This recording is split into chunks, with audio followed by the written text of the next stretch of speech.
कर लेता हूँ। सॉलिड और लिक्विड के बाद में गैस। तो गैस है क्या? गैस मैटर का एक ऐसा स्टेट है जिसमें कि गैस के पार्टिकल्स के बीच में जो फोर्स ऑफ अट्रैक्शन है, ये अट्रैक्शन आपकी ऑलमोस्ट ऑलमोस्ट जीरो है, नेग्लिजिबली स्मॉल है। लिक्विड के पार्टिकल्स और सॉलिड के पार्टिकल्स के बीच में काफी सारी फोर्स होती है। सॉलिड के पार्टिकल्स के बीच में इतनी ज्यादा फोर्स है कि ये बंधे रहते हैं और अपनी जगह को छोड़कर नहीं जा सकते। इसीलिए सॉलिड्स का वॉल्यूम फिक्स होता है और इसकी शेप भी फिक्स होती है, क्योंकि सारे पार्टिकल्स के बीच में काफी बढ़िया स्ट्रॉन्ग अट्रैक्शन है। कोई भी पार्टिकल अपनी जगह नहीं बदल सकता, तो वॉल्यूम भी फिक्स है और इसका शेप भी फिक्स है। लेकिन जो लिक्विड है, लिक्विड के मॉलिक्यूल्स के बीच में इस अट्रैक्शन तो है, लेकिन वो इतना कम अट्रैक्शन है कि लिक्विड के मॉलिक्यूल इधर उधर अपनी जगह बदल सकते हैं। और अपनी जगह जब बदल सकते हैं तो फिर क्या, इनका वॉल्यूम तो फिक्स है लेकिन इनका शेप फिक्स नहीं है।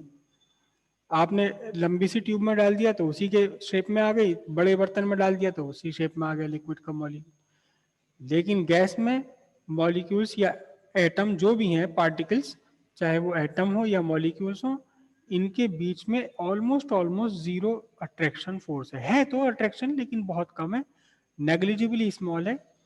इतना कम है कि ये मॉलिक्यूल इस मॉलिक्यूल के बंधन को आराम के साथ तोड़ करके यहां से जा सकता है।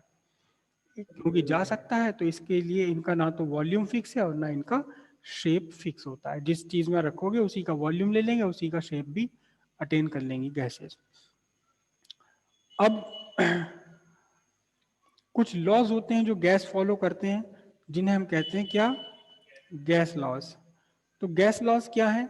गैस लॉज वो मैथमेटिकल इक्वेशन या मैथमेटिकल लॉ है जो गैस के प्रेशर, वॉल्यूम, मास, टेम्परेचर,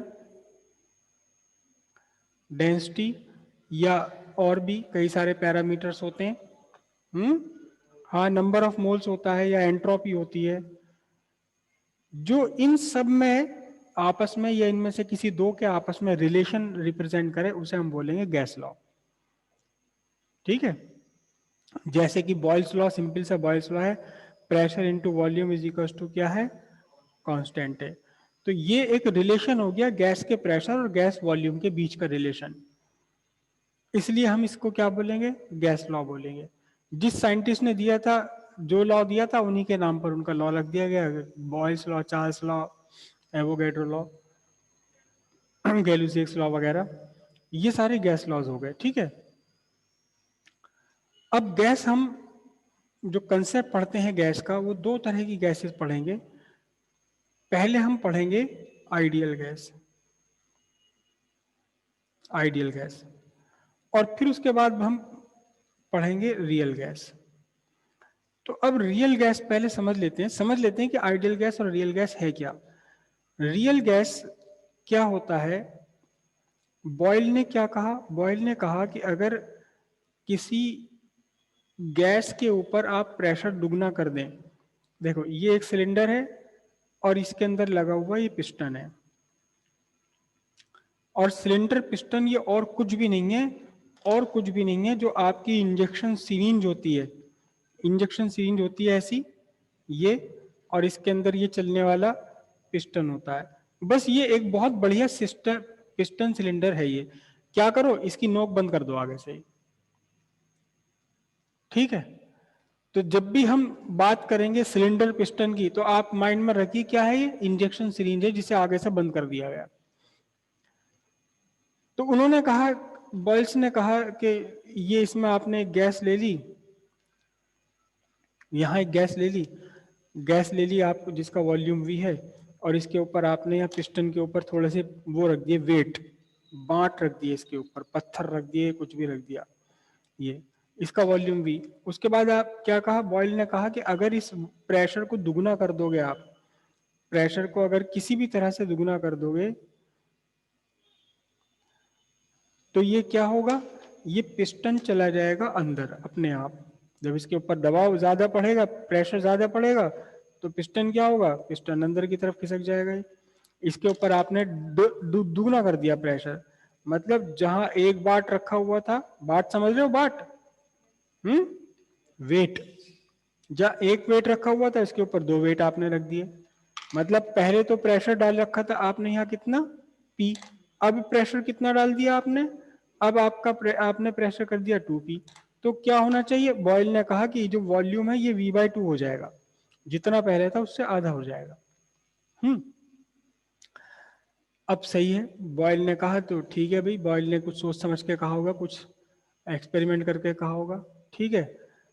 मैंने कहा चलो लाओ बॉयल का टेस्ट करते हैं, बॉयल की बात को हम चेक करते हैं कि बॉयल साहब ठीक कह के गए थे या नहीं।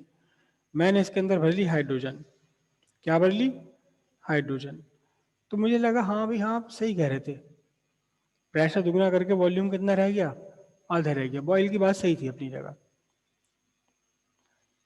फिर मेरे किसी दोस्त ने क्या करा, इसके अंदर ले ली कार्बन डाइऑक्साइड। क्या ले ली, कार्बन डाइऑक्साइड। फिर उसका फोन आया भी तो ये क्या हो रहा है, तो वॉल्यूम आधे से भी कम रह जाता है इसका। तो मैंने सारे काम करके देख लिए, बहुत प्रिकॉशन लेके देख लिया, लेकिन प्रेशर दुगना कर रहा हूँ तो वॉल्यूम तो कार्बन डाइऑक्साइड का आधा होना चाहिए बॉयल के हिसाब से, ये आधे से भी कम हो जा रहा है। ऐसे कैसे हिसाब, मैंने कहा भी हो सकता है ये कार्बन डाइऑक्साइड बॉयल की बात ना मानती हो, हाइड्रोजन मानती हो वो बॉयल की बात, है ना। फिर मैंने देखा भी हाँ मैं भी गड़बड़ कर रहा हूँ, ये तो मैं होना तो चाहिए आधा, मगर ये तो हाइड्रोजन में भी आ रही गड़बड़। कहने लगे कितनी गड़बड़ आ रही, मैंने कहा मामूली सी चेंज आ रहा है हाइड्रोजन में, तो आधा तो नहीं हो रहा है, लेकिन आधे से जरा से कम हो रहा है। और मैंने कहा कार्बन डाइऑक्साइड में कितना चेंज, उसने बताया कार्बन डाइऑक्साइड में तो बहुत चेंज आ रहा है भाई। मैंने प्रेशर दुगना करा है तो आधा आधे से काफी कम रह गई।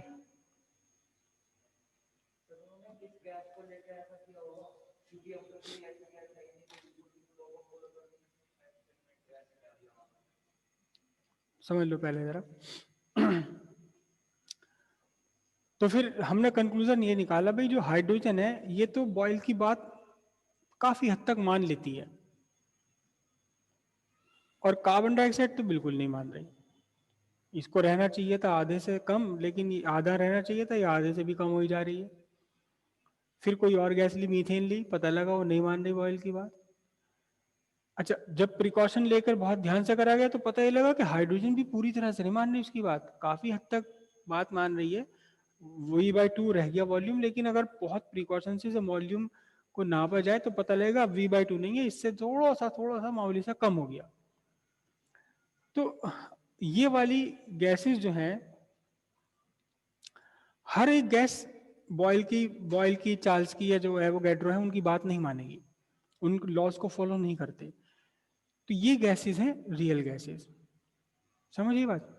अब आइडियल गैस कौन सी गैस है, आइडियल गैस एक ऐसी गैस है जो हर टेम्परेचर, अब इनकी बात को बीच में काट के बोलूं मैं, तो जब ये हाइड्रोजन ऑक्सीजन नाइट्रोजन ये सारी की सारी ये बॉयल की बात मान ही नहीं रही, तो बॉयल ने कैसे कह दिया, पीवी इक्वल्स कांस्टेंट, ऐसे उन्होंने कौन सी गैस ले ली, क्योंकि hydrogen nitrogen oxygen carbon dioxide methane ethane ये सब बात मान ही नहीं रही, इस चीज को फॉलो ही नहीं कर रही, तो उन्होंने कैसे कह दिया भाई ये बात सारी। हाइड्रोजन नाइट्रोजन ऑक्सीजन हीलियम ये काफी हद तक फॉलो कर रही थी, लेकिन उन्होंने ये जो काम किया उन्होंने देखा कि जब काफी हाई टेम्परेचर होता है, क्या होता है, काफी हाई टेम्परेचर होता है और प्रेशर होता है काफी लो, तब जो है हाइड्रोजन इस लॉ को फॉलो कर लेती है, या हीलियम भी इस लॉ को फॉलो कर लेती है, नाइट्रोजन भी कर लेती है, ऑक्सीजन भी कर लेती है। लेकिन कार्बन डाइऑक्साइड मीथेन ईथेन जिनके कॉम्प्लिकेटेड मॉलिक्यूल्स हैं, बड़े मॉलिक्यूल्स हैं, वो तो हाई टेम्परेचर और लो प्रेशर पर भी नहीं करती। तो उन्होंने क्या कहा, उन्होंने कहा भाई ठीक है ऐसा है, ये गैसेस इसको फॉलो करती हैं, लेकिन ज्यादातर फॉलो कर लेती हैं, कुछ इसे नहीं फॉलो करती। जो पीरियडिक टेबल में एलिमेंट्री गैसेस हैं जितनी भी, वो कर लेती हाई टेम्परेचर और लो प्रेशर पर। एलिमेंट्री गैसेस कौन सी, nitrogen hydrogen oxygen chlorine oxygen ये सारी चीजें। लेकिन जो मॉलिक्यूलर गैसेज हैं, कार्बन डाइऑक्साइड है, मीथेन है, ईथेन है, एसिटिलीन है और हजारों गैसेज हैं, वो नहीं करती फॉलो। तो उन्होंने भी एक्चुअल में जो ये कांस्टेंट दिया था, ये कांस्टेंट किसी एक गैस के लिए नहीं दिया, उन्होंने जनरल दिया, बात ये जनरल बात दी कि अगर कंडीशन सारी आइडियल बना लो तो ये ऐसा सा हो जाएगा। लेकिन फिर वही बात है कि जब बॉयल ने इसको एक्सपेरिमेंट को किया हो, शायद उन्होंने उतने शार्प ऑब्जर्वेशन ना लिए हो, उन्होंने बहुत बढ़िया करके ना लिया हो, उन्होंने हीलियम हाइड्रोजन के साथ करा, नाइट्रोजन के साथ करा, बल्ले बल्ले हो गया जी, हो गया हो गया हो गया, लॉ बना दिया अपना। फिर बाद में क्या पता चला, भाई कार्बन डाइऑक्साइड तो मान ही नहीं रही से, तो तुम्हारा लॉ कैसा हो गया है? कहने लगा ना मेरा तो लॉ ऐसे ही है, मुझे नहीं पता कार्बन डाइऑक्साइड क्यों ऑब्जर्व नहीं कर रही। समझ रही बात? तो कोई भी ऑब्जर्वेशन, कोई भी एक्सपेरिमेंट होता है, उस एक्सपेरिमेंट की फिर बाद में कुछ कुछ कमियां भी निकल कर आती हैं। बोर स्पेक्ट्रम आपने पढ़ा, तभी पीछे बोर हाइड्रोजन मॉडल आपने केमिस्ट्री में पढ़ा होगा, सब कुछ बात ठीक थी, खटाक से एक बात निकल कर आई कि 2 इलेक्ट्रॉन होते ही क्या हो गया, ये फेल हो गया। अब ये क्या मुसीबत भाई, 1 इलेक्ट्रॉन पे तो सही बैठ रहा, 2 इलेक्ट्रॉन पे क्या? कहने लगे बोर भाई देखो ऐसा, मैंने तो हाइड्रोजन पर करके देखा था, हाइड्रोजन पे तो साइड बैठ रहा, अब इससे ऊपर तुम करके देख लो। तो वही सारी बातें होती हैं। और फिर क्योंकि ये लॉ सारे फॉलो नहीं हो रहे, तो एक कंसेप्ट बना लिया गया, एक आइडियल गैस को इमेजिन कर लिया गया, एक ऐसी गैस जो कि हर हालत में, मतलब टेम्परेचर प्रेशर की हर कंडीशन पर, चाहे लो टेम्परेचर हो हाई टेम्परेचर हो, लो प्रेशर हो हाई प्रेशर हो, हर टेम्परेचर प्रेशर पर ये सारे के सारे जो गैस लॉज हैं उन सबको कंप्लीटली पूरी तरह से फॉलो करने लगे। तो इस गैस को हम बोलेंगे, कौन सी गैस बोलेंगे? आइडियल गैस बोलेंगे। ठीक है। हाइड्रोजन, नाइट्रोजन, ऑक्सीजन, हीलियम, बल्कि स्पेसिफिकली हीलियम, हीलियम है या नियॉन है और या हाइड्रोजन है, ये काफी हद तक सारे के सारे लॉज को फॉलो करती हैं। स्पेशली जब इनका टेम्परेचर हाई होगा और प्रेशर लो होगा, तब तो बहुत बढ़िया तरीके से फॉलो कर लेती हैं। तो ये आइडियल गैस के काफी नजदीक है। अब ये आइडियल गैस के काफी नजदीक है, काफी इनका बिहेवियर आइडियल गैस के जैसा है, तो बस क्या हुआ, इन्हीं के बिहेवियर को हमने क्या कह दिया? आइडियल गैस कह दिया। फिर ये तो ऐसा नहीं कि आइडियल गैस, ठीक है आइडियल गैस कोई भी नहीं है, लेकिन आइडियल गैस से मिलती जुलती तो गैसेस है ना हमारे पास, हाइड्रोजन, हीलियम, नाइट्रोजन वगैरह। तो आइडियल गैस का कंसेप्ट क्या निकाला? आइडियल गैस कहा गया कि एक ऐसी गैस जो प्रेशर और टेम्परेचर के हर एक कंडीशन में सारे के सारे गैस लॉस को परफेक्टली ओबे करें, बढ़िया तरीके से ओबे करें एकदम। इस गैस को हम क्या कहेंगे? आइडियल गैस कहेंगे। आइडियल गैस की स्टडी करेंगे और फिर ये देखेंगे कि हाइड्रोजन हाइड्रोजन कितना डेविएट हो रहा है इस आइडियल बिहेवियर से, या कार्बन डाइऑक्साइड कितना डेविएट हो रहा है। एक बार ये इक्वेशन निकल गई, पीवी इक्वल्स कांस्टेंट, तो अब हम उसके बाद में फिर इसी लेसन के लास्ट में हम निकालेंगे बात कि ये सारी बातें थी आइडियल गैस के लिए, तो रियल गैस के लिए क्या करें फिर हम? बस थोड़ा सा चेंज करना पड़ेगा इसके अंदर, थोड़ा सा चेंज करना पड़ेगा, और फिर वो जो फॉर्मूला नया बनेगा, नया मैथमेटिकल इक्वेशन बनेगी, वो कार्बन डाइऑक्साइड के लिए भी एप्लीकेबल होगी, हाइड्रोजन के लिए भी, नियॉन के लिए, और सबके लिए एप्लीकेबल हो जाएगी। तो आइडियल गैस है क्या चीज? आइडियल गैस है क्या? कुछ कंसेप्ट बनाए गए हैं, कुछ हाइपोथेसिस बनाई गई हैं। सबसे पहला पॉइंट तो it is made up of small particles, small particles, और इनका नाम दिया गया क्या? मॉलिक्यूल्स।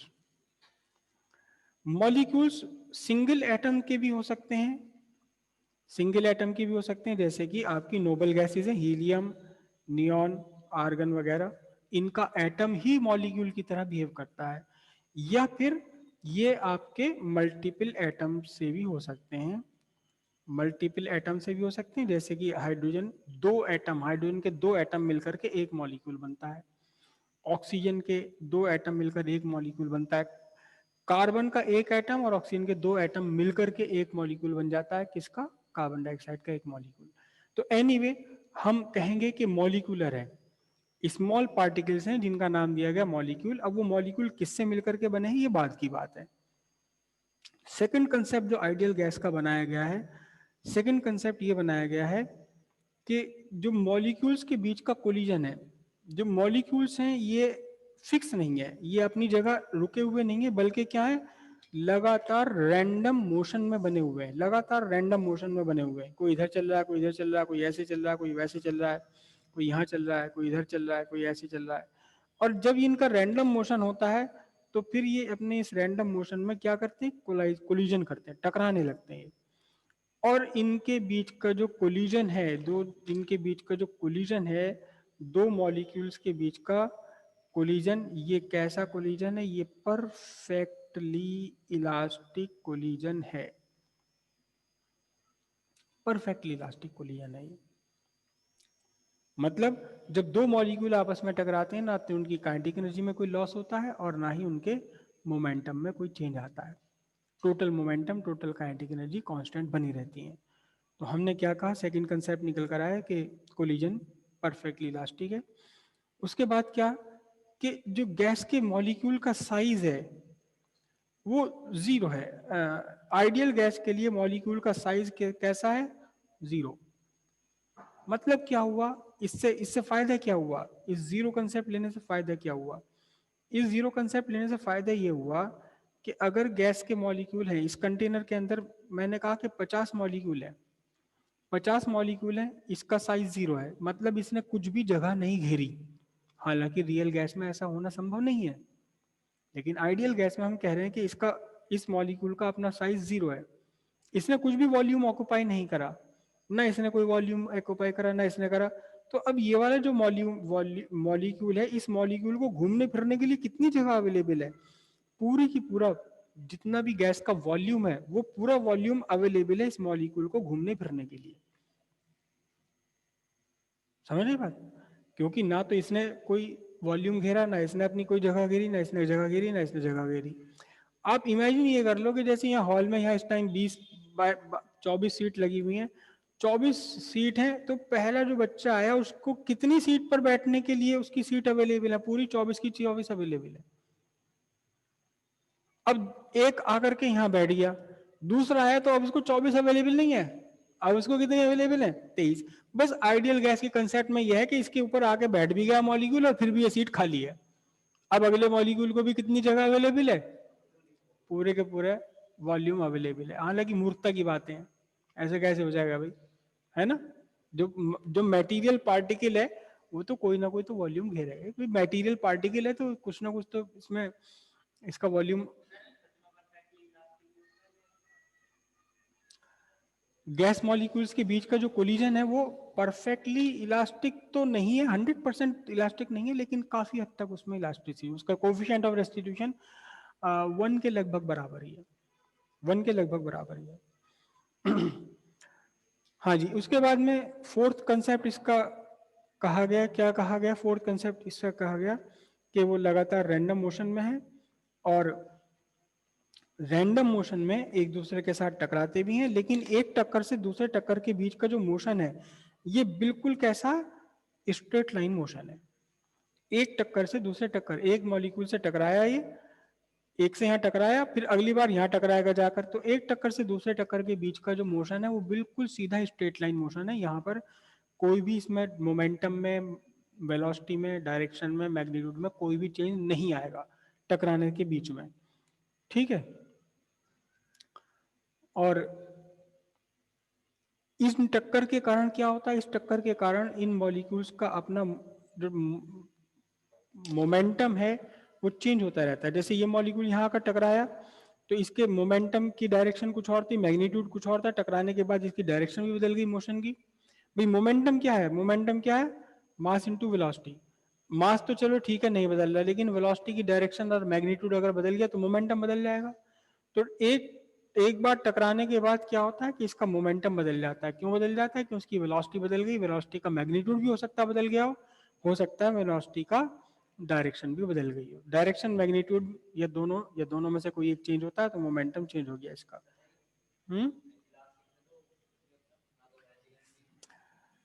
ओके, सही बात है। अभी तो हम कह रहे हैं कि इसके बीच में जो मॉलिक्यूल्स के बीच में जो कोलिजन है वो कैसा है, वो इलास्टिक है है ना, परफेक्टली इलास्टिक। और फिर हम कह रहे हैं कि इसके मोमेंटम में चेंज आ गया। तो मोमेंटम में कैसे चेंज आ जाएगा जब परफेक्टली इलास्टिक है?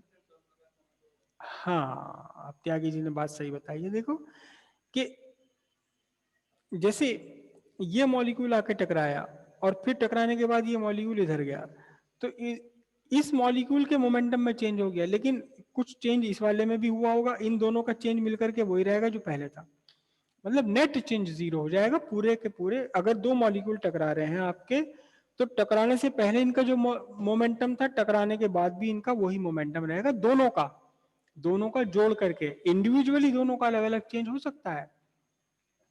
आप क्या करते हो, स्ट्राइकर से आप स्ट्राइक करते हो कैरम बोर्ड में गोट को, तो क्या होता है, स्ट्राइकर ने यहां आकर टक्कर मारी तो क्या हुआ, गोट आगे चली गई और फिर ये स्ट्राइकर रुक गया या थोड़ा स्लो पड़ गया, तो क्या हुआ, देखो इसका मोमेंटम चेंज हो गया ना।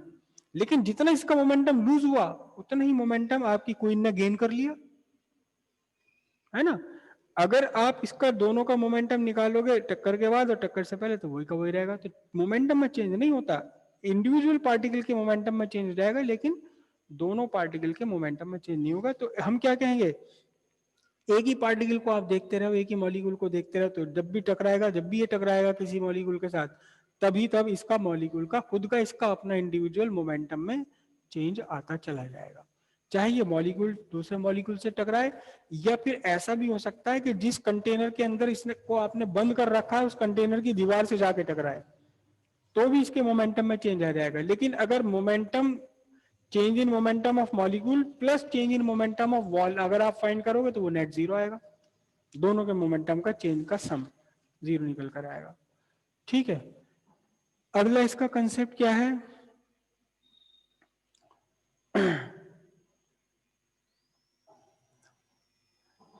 कि बहुत सारे मॉलिक्यूल हैं गैस में, बहुत सारे मॉलिक्यूल्स हैं, इनमें से किसी मॉलिक्यूल में संभव है कि इसकी वेलोसिटी बिल्कुल जीरो हो, वेलोसिटी की वैल्यू कितनी है, जीरो हो। पीछे से कोई आया टकरा गया, इसको वेलोसिटी दे दी, फिर ये कहीं और जाकर टकराया, इसको और वेलोसिटी दे दी। तो किसी भी मॉलिक्यूल की वेलोसिटी जीरो से एक सर्टेन मैक्सिमम वेलोसिटी के बीच कुछ भी हो सकती है किसी भी इंस्टेंट पर। ये मॉलिक्यूल है, अलग वेलोसिटी से चल रहा होगा, ये वाला मॉलिक्यूल किसी और वेलोसिटी से चल रहा है, ये मॉलिक्यूल किसी और वेलोसिटी से चल रहा है। तो इंडिविजुअल मॉलिक्यूल्स की वेलोसिटी अलग अलग होती है, सबकी वेलोसिटी, वेलोसिटी की डायरेक्शन भी और मैग्नीट्यूड भी अलग अलग होता है, जीरो से लेके एक सर्टेन मैक्सिमम तक। ये कितना मैक्सिमम होता है, ये डिपेंड करता है टेम्परेचर ऑफ गैस पर। लेकिन अगर आप इन सारे मॉलिक्यूल्स की वेलोसिटी का एवरेज निकाल लें, तो सबकी एवरेज वेलोसिटी सबकी बिल्कुल क्या होती है, सेम आती है। मतलब अभी ये मॉलिक्यूल रुका हुआ था, फिर चल देगा, फिर चल देगा, तो अल्टीमेटली इसका मोशन, इस वाले का मोशन, इस वाले का मोशन, सबका मोशन एक जैसा ही है, सबका मोशन बिल्कुल एक जैसा ही है। और सबकी अगर एवरेज निकालोगे किसी भी टाइम पर, तो इसकी अगर जीरो है तो कोई बहुत फास्ट चल रहा होगा, अगर इसका जीरो है तो कोई और चल रहा होगा, सबकी एवरेज कितना निकल कर आएगा, सेम निकल कर आएगा। एवरेज वेलोसिटी सबकी सेम है, लेकिन इंस्टेंटेनियस वेलोसिटी डिफरेंट हो सकती है किसी एक पर्टिकुलर इंस्टेंट पर। वो कितनी डिफरेंट हो सकती है, जीरो से एक सर्टेन मैक्सिमम के बीच में कुछ भी हो सकती है। मैक्सिमम कितनी होगी डिपेंड करता है कि पूरे गैस का ओवरऑल टेम्परेचर क्या है। ठीक है, अगला इसका कंसेप्ट है कि अपने इस रैंडम मोशन के दौरान, रैंडम मोशन के टाइम पर ये मॉलिक्यूल लगातार क्या करते हैं, ये मॉलिक्यूल लगातार वॉल्स ऑफ कंटेनर से टकराते हैं, ऐसे वैसे इधर उधर, जिस कंटेनर के अंदर बंद है। याद रखिएगा, कोई भी गैस खुली हुई एग्जिस्ट नहीं करेगी, इसे गैस को आपने किसी न किसी कंटेनर के अंदर, सिलेंडर के अंदर, घर के अंदर, कमरे के अंदर कहीं ना कहीं बंद तो करना ही पड़ेगा, वरना खत्म हो जाएगी, फैल जाएगी, इसका कोई अपना वॉल्यूम नहीं है। तो रैंडम मोशन जब होता है मॉलिक्यूल्स का, तो ये मॉलिक्यूल एक दूसरे से भी टकरा रहे हैं और ये मॉलिक्यूल उस कंटेनर की वॉल्स से भी टकराते हैं जिस कंटेनर के अंदर आपने इसे बंद करा है। और जब ये टकराते हैं तो क्या करते हैं, टक्कर में, ये टकराने के इस प्रोसेस में, इस कोलिजन में क्या करते हैं, मोमेंटम ट्रांसफर कर देते हैं, मोमेंटम ट्रांसफर करते हैं और मोमेंटम चेंज करते हैं। चेंज इन मोमेंटम ही एक्चुअली क्या होती है, फोर्स, और फोर्स पर unit area is equal to क्या होगा, प्रेशर। तो कुल मिलाकर के जब ये मॉलिक्यूल्स कंटेनर की वॉल्स पर स्ट्राइक करते हैं, लगातार टक्कर मारते हैं, तो फिर ये टक्कर ही गैस के प्रेशर का कारण बन जाती है। मॉलिक्यूल्स का बार बार, गैस के मॉलिक्यूल्स का बार बार कंटेनर की वॉल्स पर टकराना ही एक्चुअली क्या है, गैस के प्रेशर का कारण है। अगर गैस के मॉलिक्यूल्स को आप किसी तरह से ऐसे कर लें कि वो वॉल्स पर ना टकराए, तो इस गैस का प्रेशर 0 हो जाएगा बिल्कुल। ठीक है, उसके बाद क्या कहा गया, एक और कंसेप्ट क्या, कि जब दो मॉलिक्यूल आपस में टकराते हैं, ये मॉलिक्यूल इधर चल रहा था, ये मॉलिक्यूल इधर चल रहा था, दोनों यहां आकर टकराए, तो इनके जो टकराने का समय है, time period of collision, time period of collision, टकराने का जो समय है वो 0 है। किसके कंपैरिजन में, यहां से लेके यहां तक, इस ट्रेवल टाइम के कंपैरिजन में जो टकराने का समय है वो बिल्कुल 0 है। यानी जो टक्कर है वो टक्कर बिल्कुल इंस्टेंटेनियस है, कोलिजन इनके बीच में इंस्टेंटेनियस है। दोनों के मॉलिक्यूल्स का कांटेक्ट टाइम 0 है as compare to time taken between two successive collisions. एक मॉलिक्यूल है, किसी दूसरे मॉलिक्यूल से टकराया, यहां इसने टक्कर मारी, अब ये वाला मॉलिक्यूल अगले मॉलिक्यूल से यहां आकर टकराएगा, तो जो टकराने का समय है, जितने टाइम ये एक दूसरे के साथ कांटेक्ट में रहते हैं, वो टाइम 0 है। किस टाइम के रेस्पेक्ट में, एक टक्कर से दूसरी टक्कर के जो टाइम लगा इसके रेस्पेक्ट में। तो इसलिए कोलिजन कैसा है, ये बिल्कुल इंस्टेंटेनियस है। करेक्ट।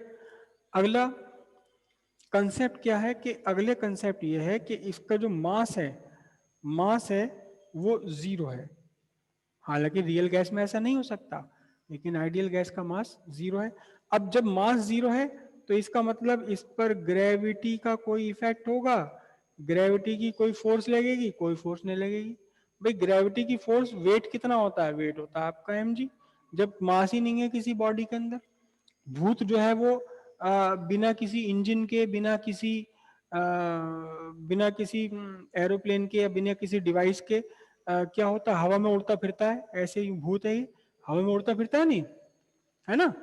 तो वो भूत जो है वो हवा में क्यों उड़ता फिरता है, क्योंकि इसका मास इसका 0 है।